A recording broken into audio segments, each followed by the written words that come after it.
So we start, so all this said because we started to think about how to work in this park, what to propose to you as a sound work, and at the end we finished to do a very short work, but put everybody in the position to have more time to just trying to find different ways to discover this tiny part in which things become foggy, ephemeral, and yet full of possible meanings, no? So instead of forcing you to walk from one point to the other or to guide you to something which is connected to our own practices, we thought that was better to create moments that are not capitalized, in the sense that we are not consuming time, in the sense that we make a proposition and then everybody has to do that or listen to that, but to give some suggestions to stay in this kind of poetic also, no? Moment in which the sound disappears and others arises. The exhausted live as fluidly as the water. Our planet neither gains nor relinquishes the water it harbors, but only witnesses its continual reorganization, redistribution, and relocation. Rivers and cancers are seen as dead or alive, depending on causes and conditions.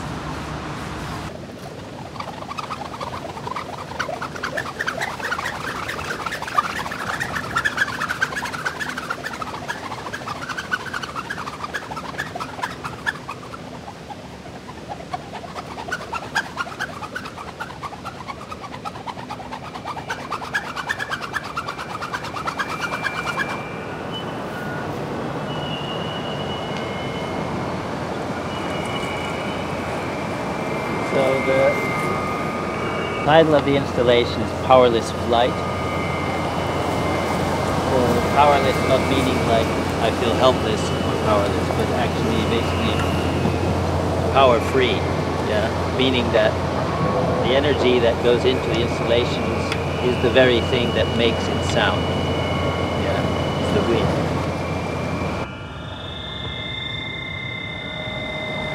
So I think what we'll do today is it's a kind of version of soundscape listening, where we'll do a sound walk, but we'll also be active agents. So we'll try to interact with the wind.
Sonic Acts this time commissioned me a new work, new sound installation piece called Bullock Clock. That's a new work developed from my also performative material with bubbles I've been working on.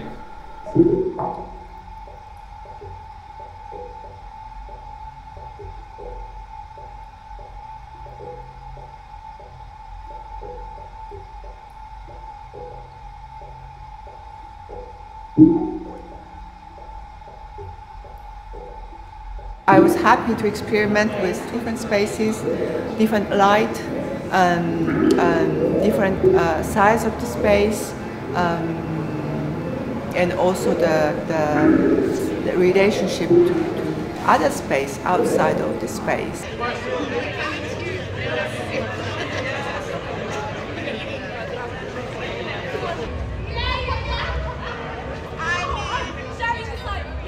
We are very excited to finally have this opening. I think we all tried to forget it, but we had to move it from half a year ago. Supposed to be open then, so it's quite amazing to finally have everything in place and everybody here.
what we usually do in the scent laboratory is people sit across from me and I ask them about memories that relate to smell, and then in the meanwhile I'm going to build something and construct something that hopefully relates to that memory. So that means that the part that you're joining me for is also as interactive as you want it to be. Example, I like this one. One of my favorite smells in the world is grapefruit, and grapefruit is a very complex smell. So it's like 300 chemicals at once, all injecting themselves into your nose, all coming up at different paces. But if you take the most important one of a grapefruit, we call it methylpamplemousse. So it's just one molecule, then you get this smell. And this is just pure, don't even whiff it too hard, just like pass it along your nose. It occurs in actual grapefruit, but they isolate it in. And what the funny thing is about these chemicals is that whenever you make a product, a perfume, and you add something like this to it, you can still call it all natural. Although this is never grown from a tree, this has never been in contact with nature, it is still next to the alcohol. Something is going to appear that is going to smell unique to each and every one of you. Yeah, I'm curious. Oh, it's very woody smelling on you. Yeah? Yeah. And yours? Ooh, a lot grassier. And I think it's sweeter as well. Oh, yeah? Is he a sweeter person? Yeah. He needs more sugar as well. And yours? Ooh, very ambery on yours. Yeah, very glittery, right? But it is woody as well on you. Yeah. Not for me. This is too fresh, I would say. Uh-huh.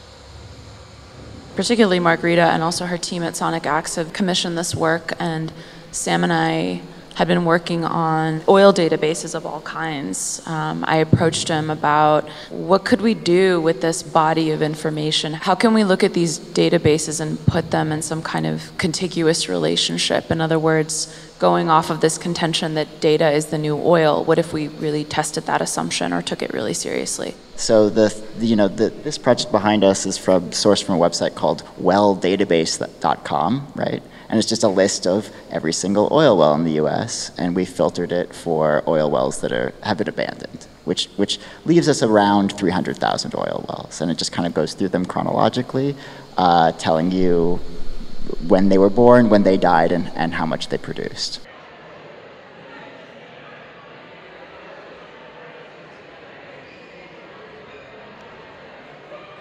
We've collaborated with indigenous communities in northern Greenland, a lot of different people with different occupations, different mindsets, places in life. We collaborated also with scientists here in Holland and in Denmark, so for us it was interesting to bring these very diverse groups of people to work together. This title denotes iron meteorites, iron nickel. And it refers to the capacity of iron meteorites to lock in magnetic information, just like we can store, erase, or rewrite data on our hard drives. And they came from space, that's why we see the extraction rig pointing upwards as we are mining them from space. Yeah, and a bit of that was a relation to technology, but we were inspired by physical phenomena of meteoroids entering atmospheres. So what happens, they heat up so significantly that they demagnetize. This hot spell demagnetizes them, so they lose the information about their cosmic origin, their native DNA, and when they fall on Earth, they assimilate, they cool down and they assimilate to the new geological conditions, which is the earthly parameters.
Okay, good evening. Welcome to this listening session, to this listening experience, which is probably closer to the experience of a radio broadcast than to an online call. As for now, at least I'm the one talking and you're the ones listening. So many thanks for Sony Acts for inviting me. I guess you've been listening to the sound of some bees. Maybe that's why you're here, to know more about the bees and the swarm. The bees you just heard were recorded a few years ago in the desert of Mexico, Mexican desert above San Luis Potosi. I'm Felix Blum, I'm French, I'm living mostly between Mexico and Brazil. And at this point I was living in Mexico City. And so I start recording the sound from the city, starting from my first experience of the city when I first arrived there in 2009. I was living in the very center, historical center of Mexico City, and there were a lot of street sellers in the streets, screaming and selling their stuff. And I start trying to listen to them as a polyphonic core.